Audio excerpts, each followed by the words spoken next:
Shalom. First and foremost, I want to give all praises, honor, and glory to Yahweh, Bahasham Yahweh Shai, Bahasham Recha Kodash. Double honors to the elders and the apostles of Great Millstone, and peace and blessings to the elect. And today we're going to go into the book of Leviticus, the 27th chapter. And the Lord spake unto Moses, saying, Speak unto the children of Israel, and say unto them, When a man shall make a singular vow, the persons shall be for the Lord Yahweh by thy estimation. And what this means is, if a man comes to, vow a vow, or let's say dedicate someone or something, okay, which is the theme of mainly what happens in this chapter. So it says, in the NLT, right, give the following instructions to the people of Israel. If anyone makes a special vow to dedicate someone to the Lord by paying the value of that person, then it's going to be according to the estimation, right? Like how much this would be. That would be set right here in the next few verses. The Lord lets you know what is the estimation. So it says here, and thy estimation shall be of the male from 20 years old even on to 60 years old. So if they come to vow to dedicate somebody to the Lord, say for example, if the person is within the age of 20 to 60, then it says, even thy estimation shall be 50 shekels of silver after the shekel of the sanctuary. So reading this in the NLT, it says, here is a scale of values to be used. A man between the ages of 20 and 60 is valued at 50 shekels of silver as measured by the sanctuary shekel. If it be, verse 4, and if it be a female, then thy estimation shall be 30 shekels. And if it be from 5 years old even unto 20 years old, then thy estimation shall be of the male 20 shekels, and for the female 10 shekels. So much for men and women being equal. And if it be from a month old even to 5 years old, then thy estimation shall be of the male 5 shekels of silver, and for the female thy estimation shall be 3 shekels of silver. And if it be from 60 years old and above, if it be a male, then thy estimation shall be 15 shekels, and for the female 10 shekels. But if he be poorer than thy estimation, then he shall present himself before the priest, and the priest shall value him according to his ability that vowed shall the priest value him. So basically, if that estimation is too much for him to bring to vow this, to dedicate this person according to said vow, then the priest would basically work with him, right, and see how much he could afford concerning that vow that he's trying to vow. So in the NLT, it says, if you desire to make such a vow but cannot afford to pay the required amount, take the person to the priest.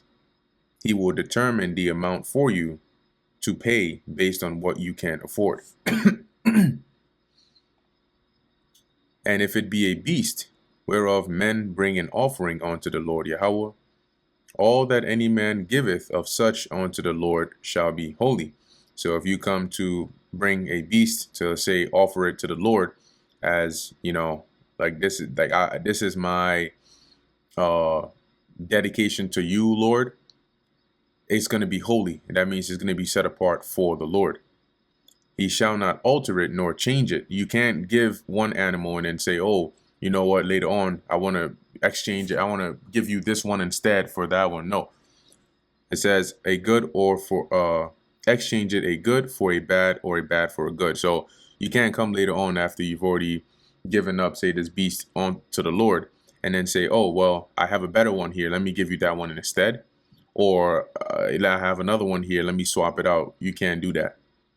And if he shall at all change beast for beast, then it and the exchange thereof shall be holy. Meaning if you still insist on this, then both the new one you bring plus the one that you had already basically dedicated to the Lord is both going to be for the Lord. They're both going to be set apart as holy. So they will be for the use of the Lord, which typically would be via the hands of the priest. And if it be an unclean beast, of which they do not offer a sacrifice unto the Lord, then he shall present the beast before the priest. So if you come to dedicate or to bring a beast, that can be offered unto the Lord, an unclean one, right? So you're going to bring it before the priest, and the priest shall value it, whether it be good or bad, as thou valuest it, who art the priest, so shall it be. So the priest is going to give an estimation of the value of this animal, whether it's a high amount or a low amount, whatever the priest sets, that's what it's going to be. But if he will at all redeem it, then he shall add a fifth part thereof unto thy estimation. So being that it is an unclean beast, if he will redeem it to basically buy it back, then he would have to pay a fifth part, which is an additional 20% on top of the estimated value of that unclean beast. So something like a donkey, right, is an unclean animal, but it's useful. And mainly this chapter is going into like when you vow or you dedicate an animal or a person or anything to the Lord, how to handle that. Okay. So it says, when a man shall sanctify his house to be holy unto the Lord, then the priest shall estimate it, whether it be good or bad. As the priest shall estimate it, so shall it stand. So the priest will basically estimate what is the value of this actual house.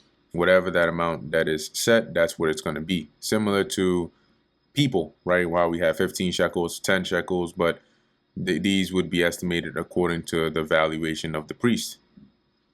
And if he that sanctified it will redeem his house. So after you've already dedicated this to the Lord or given this to the Lord, you want to redeem it to buy it back, then he shall add the fifth part of the money of thy estimation onto it, and it shall be his. So the valuation that the priest gave for it, that's how much the person would pay, plus an additional 20% in order to redeem his house back.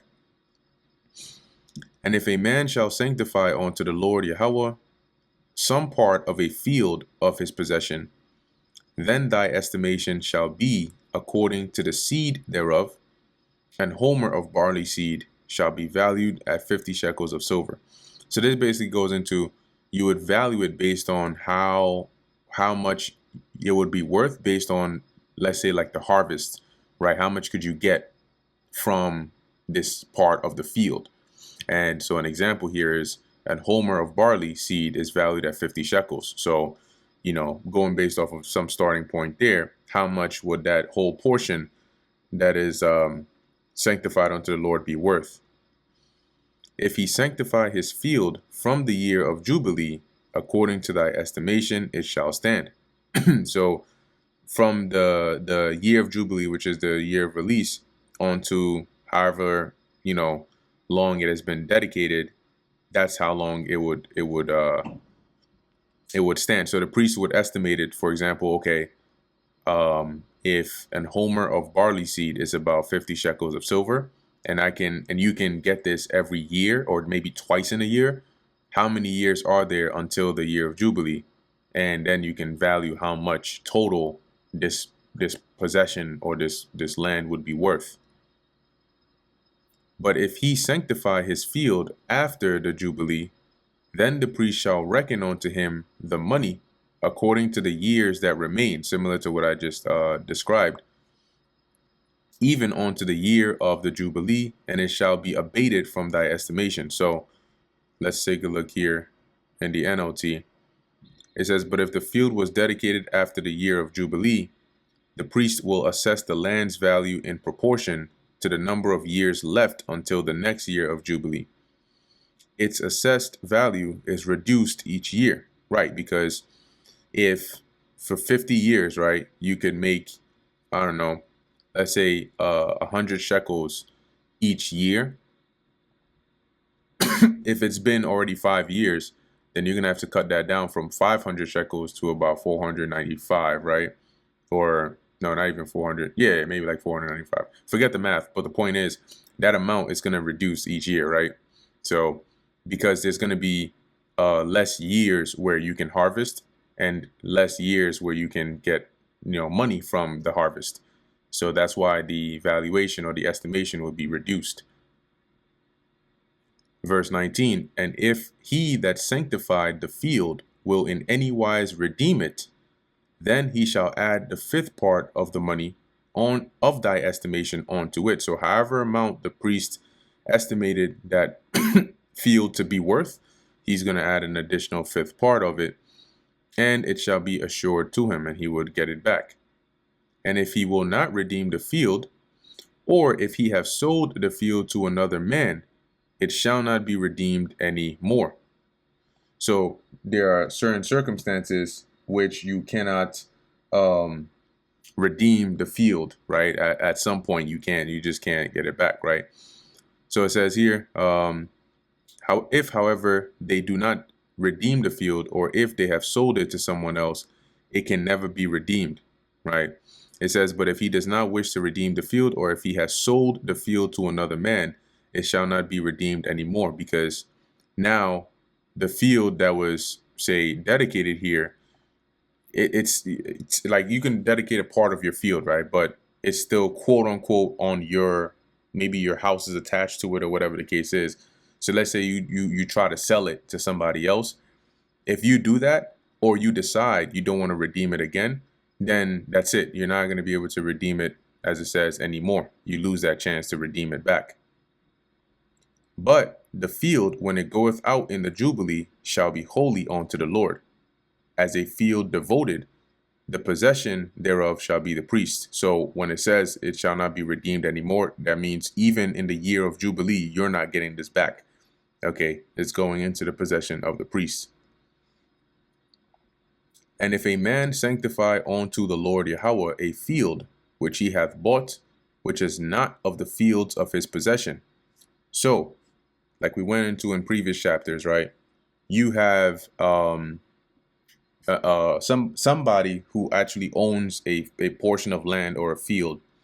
You have another man who goes and buys that land or that field, right? And says, hey, I'm going to pay this amount for this field for X amount of time, right? So once again, it's like a lease, because you don't permanently own it, because it goes back to the person in the year of Jubilee. So you go and purchase that field for, say, 20, 30, 40 years. If you, while you have purchased that field, i.e. you have leased it, you sanctify that to the Lord, right? To say, okay, I'm dedicating or devoting this, or let's say dedicating this to the Lord. It says here, then the priest shall reckon unto him the worth of thy estimation, even on to the year of Jubilee. So the priest would say, okay, you have quote unquote leased this field, right? So however long you leased it for, if it was 10 years, the priest would estimate how much revenue would you gain each harvest while you have this field for 10 years until the year of Jubilee, right? Because then you'd have to give it back. And he shall give thine estimation in that day as a holy thing unto the Lord. So the priest would say, okay, that amount, that estimation is what you're going to give instead of the field. And that would be counted as, well, as it says, holy, right? A dedicated thing to the Lord. But instead of in the form of a field, it'll be in the form of the money. And the reason is because the field doesn't belong to you. So if you dedicate that to the Lord at the end of on the Jubilee, it has to return back to the original owner. So instead, your possession of it would come by the revenue that you would generate for however long you had leased it for. And so that's the amount that is actually going to go to the priest or to the Lord if you are dedicating this field. So it says, verse 24, in the year of the Jubilee, the field shall return unto him of whom it was bought, so the original owner, even to him to whom the possession of the land did belong. And all thy all thy estimations shall be according to the shekel of the sanctuary. 20 gerahs shall be the shekel. So that's all your estimations are according to this weight of this the sanctuary shekel. Only the firstlings of the beast, which should be the Lord's firstlings, no man shall sanctify it, whether it be ox or sheep, it is the Lord. So you can come and dedicate something to the Lord, but you cannot come and dedicate the firstborn of your beast to the Lord, because it already belongs to the Lord, right? He made that clear, I believe, in the book of Exodus, after we came out of Egypt, that everything that openeth the matrix, from firstborn males, right, the man and oxen and the clean animals and all that, even the unclean, which you would have to redeem, those would belong to the Lord. Okay, so you cannot come and try to dedicate that to the Lord. It's already his. It says, and if it be of an unclean beast, then he shall redeem it according to thy estimation. So when dealing with unclean beasts, you have the ability to, as it says, redeem it. So let's say you have dedicated an unclean beast unto the Lord, you can buy that back, right? You can redeem it, like we read in verse 11 above. You just have to add the fifth part of it there too.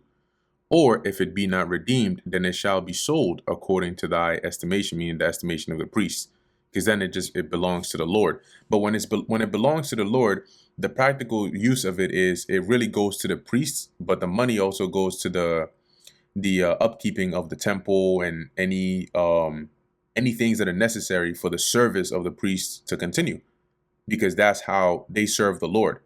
Okay, so when it goes to the Lord, it really goes towards the upkeep of his services. So it says, notwithstanding, now in verse 28 on down, this is dealing with something slightly different, right? So it says, notwithstanding, no devoted thing that a man shall devote unto the Lord of all that he hath, both of man and beast, and of the field of his possession, shall be sold or redeemed. Every devoted thing is most holy unto the Lord. So now, because above the Lord said you could redeem certain things, you just have to pay the fifth part there too, right? But here we're dealing with a devoted thing, not a dedicated or sanctified thing. This is a devoted thing, and in this sense, is dealing with something that is completely given up to the Lord, right? 100%. It's now under the possession, the care, or whatnot of the Lord. Once you devote something to the Lord, you reserve it. Okay, let me say, onto the Lord. It cannot be redeemed. It cannot be sold. It cannot be bought back. Can't get it back. It's gone. None, verse 29, none devoted, which shall be devoted of men, shall be shall be redeemed, but shall surely be put to death. Now, this here is not dealing with a situation like, for example, Hannah and Samuel, right?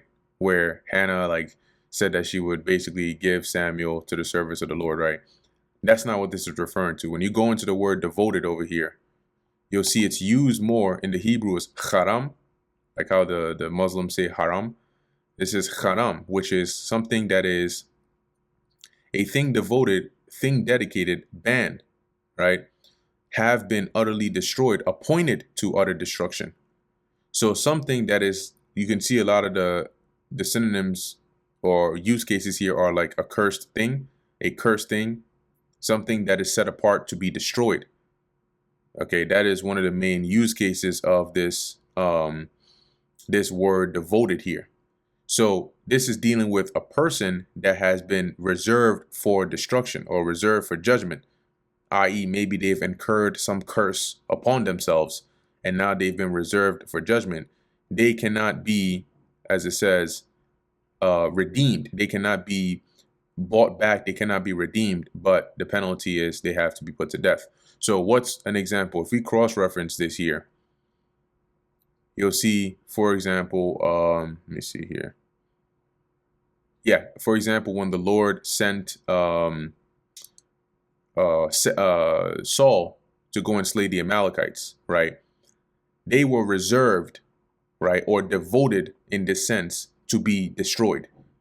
So when Saul saved Agag alive, that's why the Lord was upset, because Agag was cursed. He was appointed or reserved to be put to death, because that's how the Lord set it up. There was no way to save him alive or to deliver him from that, but he had to be put to death. And that's why Samuel hewed him up. Same thing with like Achan, when he took the accursed thing. When he took the accursed thing, at that point, he became devoted to be put to death. Okay, meaning he became reserved onto judgment of the Lord. And there was no way around it but for him to be put to death. Okay, so those are a couple of examples of like a case like that. It doesn't mean like, oh, you go and dedicate somebody to the Lord and now the Lord says, okay, now they got to die. That doesn't make sense. Verse 30, it says, and all the tithe of the land, whether of the seed of the land or of the fruit of the tree, is the Lord Yahweh's. So the tithe is the 10th part, right? It is holy unto the Lord. So all your 10th part of your seed or of your fruit, your crops, that belongs to the Lord. And if a man will at all redeem aught of his tithes, he shall add thereto the 5th part thereof, right? So you've given the tithes, but you want to redeem it, you want to get it back, you got to add the 20% on top of it, of the original estimation. And concerning the tithe of the herd or of the flock, even of whatsoever passeth under the rod, the 10th shall be holy unto the Lord. So a 10th part, right, of your herd or your flock, it's going to be holy unto the Lord. He shall not search whether it be good or bad, neither shall he change it. And if he change it at all, then both it and the change thereof shall be holy, it shall not be redeemed. Now, let's look at this in the NLT. You may not pick and choose between good and bad animals, and you may not substitute one for another. But if you do exchange one animal for another, then both the original animal and its substitute will be considered holy and cannot be bought back. So they both go into the belonging of the Lord. These are the commandments which the Lord Yahweh commanded Moses for the children of Israel in Mount Sinai. All right, concerning things dedicated, things devoted, okay, reserved, and the redemption of them and how that would work.